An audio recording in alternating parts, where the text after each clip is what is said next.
यह एक गांव की कहानी है जहां घने जंगल के पास कुछ परिवार अपने छोटे छोटे घरों में रहते थे। इस गांव के बच्चे बहुत ही जिज्ञासु और साहसी थे। उनमें से एक था राजू, जिसकी उम्र मात्र 10 साल थी। राजू के माता पिता उसे हमेशा सावधान करते थे कि वह कभी जंगल की तरफ ना जाए, क्योंकि वहां के अंधेरे में कुछ ऐसा था जो लोगों को वापस नहीं लौटने देता। एक दिन राजू और उसके दोस्त खेलते खेलते जंगल के किनारे तक पहुंच गए। उन्हें दूर से एक अजीब सी आवाज सुनाई दी। आवाज किसी बूढ़े आदमी की तरह लग रही थी जो मदद की गुहार लगा रहा था। मदद, मदद, वह आवाज बार बार आ रही थी, मानो कोई गहरे दर्द में हो। राजू का दिल जोरों से धड़कने लगा। उसकी आंखों में डर था, लेकिन उसकी जिज्ञासा ने उसे उस आवाज की ओर खींच लिया। उसके दोस्त उसे रोकने की कोशिश करने लगे, लेकिन राजू ने कहा, अगर वह सच में किसी की मदद की जरूरत है तो हमें मदद करनी चाहिए।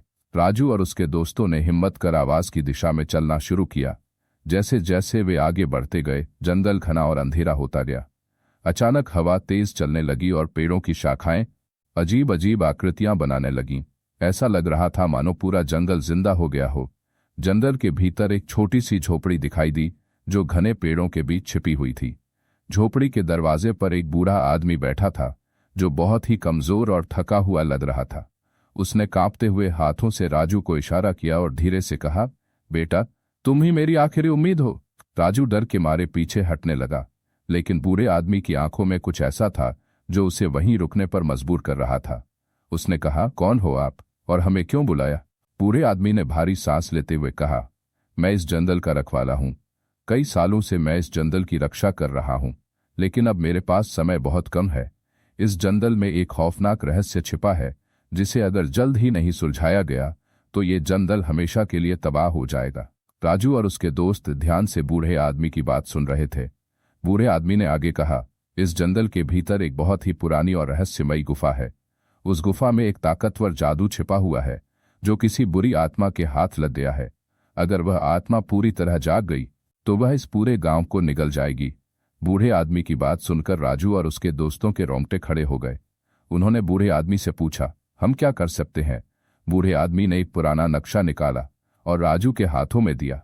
उसने कहा, इस नक्शे में उस गुफा का रास्ता है, लेकिन वहां तक पहुंचना आसान नहीं होगा। तुम्हें बहुत ही सावधानी से आगे बढ़ना होगा और याद रखना, जो भी हो कभी भी इस नक्शे को मत खोना। यह तुम्हारी एकमात्र उम्मीद है। राजू और उसके दोस्तों ने नक्शा हाथ में लिया और गुफा की तरफ चल पड़े। रास्ता बहुत ही मुश्किल और खतरनाक था। कई बार उन्हें लगा कि वह रास्ता गलत है, लेकिन नक्शे की मदद से वे धीरे धीरे आगे बढ़ते गए।